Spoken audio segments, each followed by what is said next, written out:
Bidang-bida ang mga negosyo at negosyante sa isang gabi ng parangal kung saan sila po ay binigyan ng pagkilala. Ano ito? Let's all watch this. Ang negosyo ang isa sa mga naapektuhan sa kasagsagan ng pandemya. Kaya isang tagumpay na maituturing ang maitaguyod ito sa presenteng panahon. Kaya naman, bida ang mga negosyo sa parangal na Business Finest Awards kung saan kinikilala at pinaparangalan ang mga negosyanteng Pilipino at individual na ginagalingan sa kanilang napiling larangan.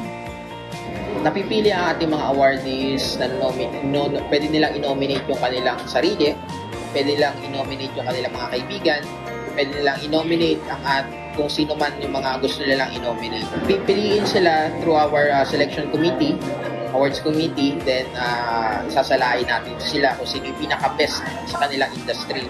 Hinatayang umabot ng 95 na individual ang pinarangalan, kasama na riyan ang mang-aawit na si Lay Frenzani, vlogger na si Raymart Gutierrez at Dr. Edward Perez, Pagcor Casino Pit Manager.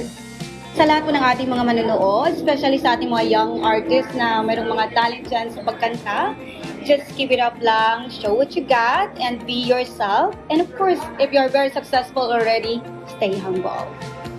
Ini-introduce ko ang Philippine culture and destination, at the same time yung mga larong Pinoy. Isa lang ang aking pinangahawakan. This is follow your dreams, aim big, and be passionate. Pag nagsumikap ka at may gusto kang makamtan sa buhay mo at bibigyan nila ng recognition, nandiyan ang pagtulong ng ating Panginoon Diyos.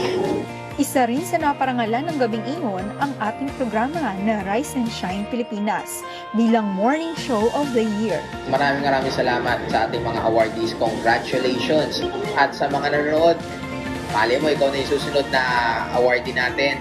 Galingan lang po natin lagi sa ating industry at maging tumulong tayo sa ating komunidad. Yan isa sa criteria natin paano napipili ang ating mga awardees. Masasabing mahirap man ang proseso sa pagnenegosyo, ngunit matamis na tagumpay ang nag-aabang sa mga nagtsatsaga at nagsusumikap.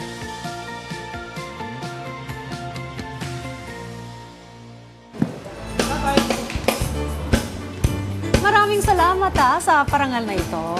Thank you sa Philippine Finest Business Awards and Outstanding Achievers dahil kami po ay nakatanggap ng Morning Show Program of the Year Award. Congratulations, Rise and Shine, Pilipinas! Wow! Mga nasa likod, syempre ng programang ito, dapat natin pasalamatan. Kung hindi dahil sa kanila, talagang hindi magiging maganda ang programa natin ngayon. Ayan, asahan niyo po na patuloy po kami gigising ng madaling araw para ihatid sa inyo mga pinakabagong balita at saka mga latest sa mga trending na mga balita. Inaalay natin ito syempre sa ating mga ka-RSP, sa ating mga manonood na patuloy pong tumatangkilik sa PTV at sa Rise and Shine Pilipinas. Salamat po. Salamat po sa inyo.